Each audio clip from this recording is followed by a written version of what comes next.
زمانہ جاہلیت میں عربوں کا عقیدہ تھا کہ سورج یا چاند کو اسی وقت گرہن لگتا ہے جب کوئی اہم شخصیت پیدا ہو یا وفات پائے یا دنیا میں کوئی اہم واقعہ رونما ہو۔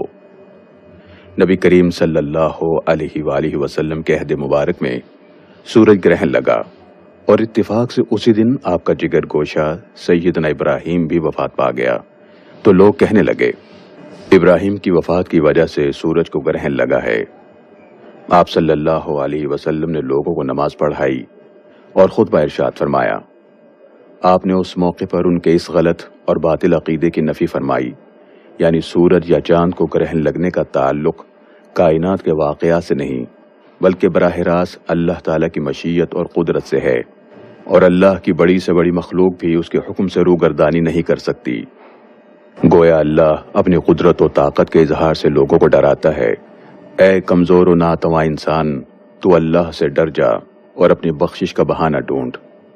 رسول اللہ صلی اللہ علیہ وسلم نے فرمایا، چاند اور سورج کا گرہن اللہ کی قدرت کی نشانیاں ہیں، کسی کے مرنے، جینے یا کسی اور وجہ سے نمودار نہیں ہوتی، بلکہ اللہ اپنے بندوں کو ڈرانے اور عبرت دلانے کے لیے ظاہر فرماتا ہے۔ اگر تم ایسی نشانیاں دیکھو تو جلد از جلد دعا، استغفار اور یاد الہی کی طرف رجوع کرو۔ اسے امام بخاری نے روایت کیا ہے۔ لہذا سورج گرہن کی وجہ سے کسی حاملہ کے حمل یا دودھ پلانے والی ماں کی صحت پر کچھ اثر نہیں پڑتا۔ یہ سب غیر اسلامی نظریات اور عقائد ہیں۔ ایک مسلمان کو اس سے بچنا چاہیے۔ نماز کا حکم۔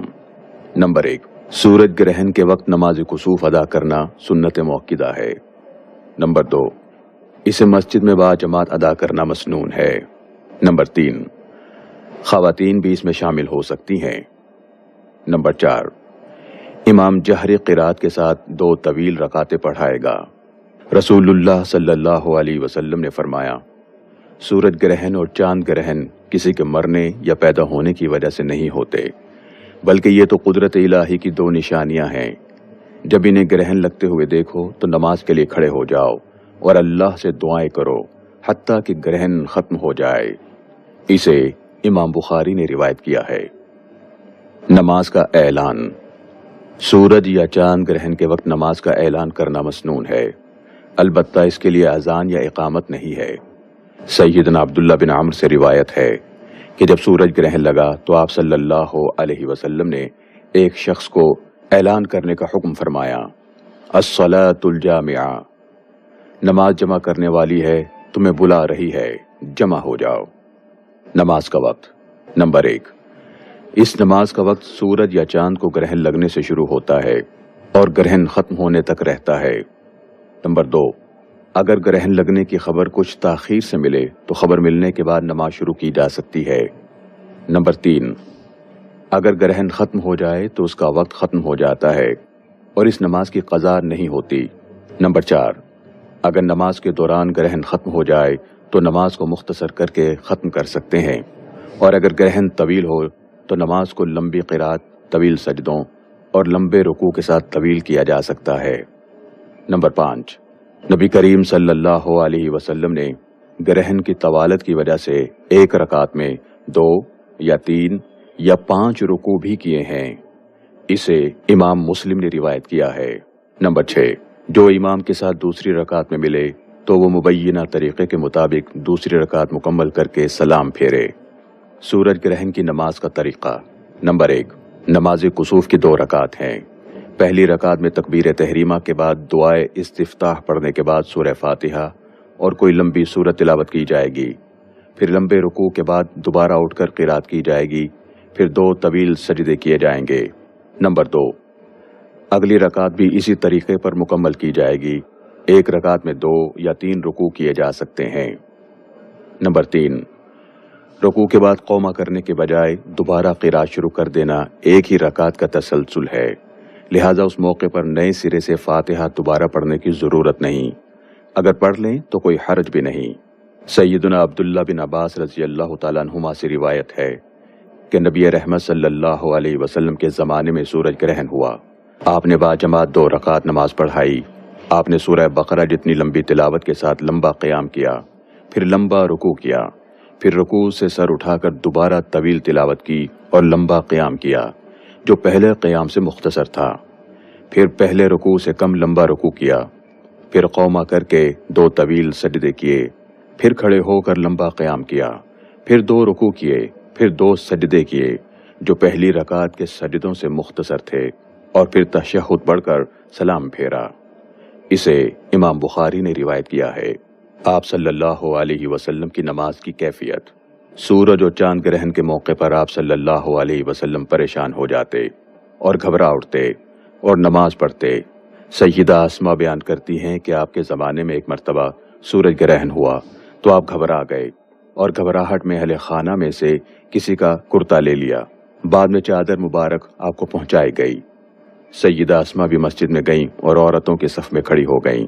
آپ نے اتنا طویل قیام کیا کہ ان کی نیت بیٹھنے کی ہو گئی، لیکن انہوں نے ادھر ادھر اپنے سے کمزور عورتوں کو کھڑے دیکھا تو وہ بھی کھڑی رہیں۔ اسے امام مسلم نے روایت کیا ہے۔ سیدنا جابر رضی اللہ تعالیٰ عنہ کہتے ہیں کہ نبی رحمت صلی اللہ علیہ وسلم کے زمانے میں ایک سخت گرمی کے دن سورج گرہن ہوا۔ آپ نے صحابہ کرام کو ساتھ لے کر نماز پڑھی۔ آپ نے اتنا طویل قیام کیا کہ لوگ گرنے لگے۔ اسے امام مسلم نے روایت کیا ہے۔ آپ کا گھبرانا اللہ کے ڈر کی وجہ سے تھا۔ جب آپ اللہ کے پیارے نبی ہو کر گھبرا اٹھتے تھے تو افسوس ہے ان امتیوں پر جو گناہوں کے بوجھ تلے دبے ہونے کے باوجود ایسے مواقع پر اللہ کی طرف رجوع نہیں کرتے، بلکہ کافروں کی دیکھا دیکھی اس منظر کو دیکھنے کا اہتمام کرتے اور پکنک کا ماحول بنا لیتے ہیں۔ سیدہ اسما کہتی ہیں کہ آپ نے اتنا لمبا قیام کیا کہ مجھے عورتوں کے صف میں کھڑے کھڑے غش آ گیا۔ میں نے برابر میں اپنی مشق سے پانی لے کر سر پر ڈالا۔ اسے امام بخاری نے روایت کیا ہے۔ محترم سامعین و ناظرین کرام، ذرا غور فرمائیے، نبی رحمت کس قدر انہماک اور اہتمام سے سورج گرہن کی نماز پڑھتے تھے۔ ہمیں بھی اس نماز کا اہتمام کرنا چاہیے۔ رسول اللہ کے پیچھے عورتیں بھی سورج گرہن کی نماز پڑھتی تھیں۔ ہمیں بھی چاہیے کہ ہم مسجد میں سورج گرہن کی نماز باجماعت کا اہتمام کریں اور ہماری عورتیں بھی ضرور مساجد میں جا کر نماز میں شامل ہوں۔ خطبہ۔ 2 طویل رکعت ادا کرنے کے بعد آپ نے صحابہ کرام کو خطبہ ارشاد فرمایا، جس میں اللہ کی حمد و ثنا بیان کی اور پھر فرمایا، سورج اور چاند اللہ کی نشانیوں میں سے 2 نشانیاں ہیں۔ کسی کے مرنے یا پیدا ہونے سے ان کو گرہن نہیں لگتا۔ جب تم گرہن دیکھو تو اللہ کا ذکر کرو۔ دوران نماز میں نے جنت دیکھی۔ اگر میں اس میں سے ایک انگور کا خوشہ لے لیتا تو تم رہتی دنیا تک اس میں سے کھاتے رہتے اور وہ ختم نہ ہوتا۔ اور میں نے دوزخ بھی دیکھی، اس سے بڑھ کر ہولناک منظر میں نے کبھی نہیں دیکھا۔ اور میں نے جہنم میں زیادہ تعداد عورتوں کی دیکھی۔ عرض کیا گیا، اے اللہ کے رسول، کیا وجہ ہے؟ عورتیں زیادہ جہنم میں کیوں ہیں؟ آپ صلی اللہ علیہ وسلم نے ارشاد فرمایا، وہ کفر کرتی ہیں۔ عرض کیا گیا، اللہ کو کفر کرتی ہیں؟ آپ نے فرمایا، وہ خاوند کی ناشکری کرتی ہیں۔ اگر تم ایک طویل مدت تک ان میں سے کسی کے ساتھ اچھائی کرتے رہو، پھر وہ اپنی مرضی کے خلاف کوئی کام دیکھے تو کہہ دیتی ہے کہ میں نے تجھ سے کبھی بھلائی نہیں دیکھی۔ اسے امام بخاری نے روایت کیا ہے۔ اس سے معلوم ہوا کہ کسی محسن کے احسان فراموشی گناہ کبیرہ ہے۔ خواتین کو اپنے خاوند کے احسانات کا شکر گزار ہونا چاہیے اور اس کی فرما برداری کے ذریعے اللہ رب العزت کی رضا حاصل کرنے کی کوشش کرنی چاہیے۔ نیز جب کسی بندے کے احسان فراموشی گناہ کبیرہ ہے تو خالق حقیقی کے احسان فراموشی کس قدر عظیم گناہ ہے اور خطرناک جرم ہے۔ اللہ ہم سب کو ہدایت دے، آمین۔ نماز کے بعد کثرت سے استغفار کرنا چاہیے، دعا مانگنی چاہیے، تسبیح و تکبیر پڑھنی چاہیے اور صدقہ کر کے اپنے رب سے گناہوں کی بخشش اور اس کی خوشنودی طلب کرنی چاہیے۔ دعا میں ہاتھ اٹھانا بھی مشروع ہے۔ اسے امام مسلم نے روایت کیا ہے۔ نبی رحمت صلی اللہ علیہ وسلم نے نماز کسوف کے دوران جہنم میں اس عورت کو جلتے ہوئے دیکھا جس نے بلی کو بھوک اور پیاس سے مار دیا تھا اور اسے نہ کھانے پینے کو دیا نہ اسے کھلا چھوڑا کہ وہ اللہ کی زمین سے اپنا پیٹ بھر لیتی۔ معلوم ہوا کہ ظلم کی سزا بھی بہت بھیانک ہے، خواہ وہ جانوروں کے ساتھ ہی کیوں نہ ہو۔ نبی کریم صلی اللہ علیہ وسلم نے دوران نماز عمر بن لحی کو بھی دیکھا کہ اس کی انتڑیاں پیٹ سے باہر نکلی ہوئی تھیں اور وہ سخت عذاب سے دوچار تھا۔ یہ وہ بد نصیب شخص ہے جس نے عربوں میں بتوں کی پوجا شروع کرائی، لہذا شرک کا انجام بھی نہایت مہلک ہے۔ آپ نے اس چور کو بھی آگ میں جلتے ہوئے دیکھا جو اپنی کھونٹی سے حاجیوں کا سامان چراتا تھا۔ اگر حاجی دیکھ لیتا تو معذرت کر لیتا کہ غلطی سے میری کھونٹی سے مال چپک گیا، اور حاجی غافل رہتا تو اس کا سامان لے اڑتا۔ چوری بھی گناہ کبیرہ ہے اور بغیر توبہ کیے معاف نہیں ہوتا۔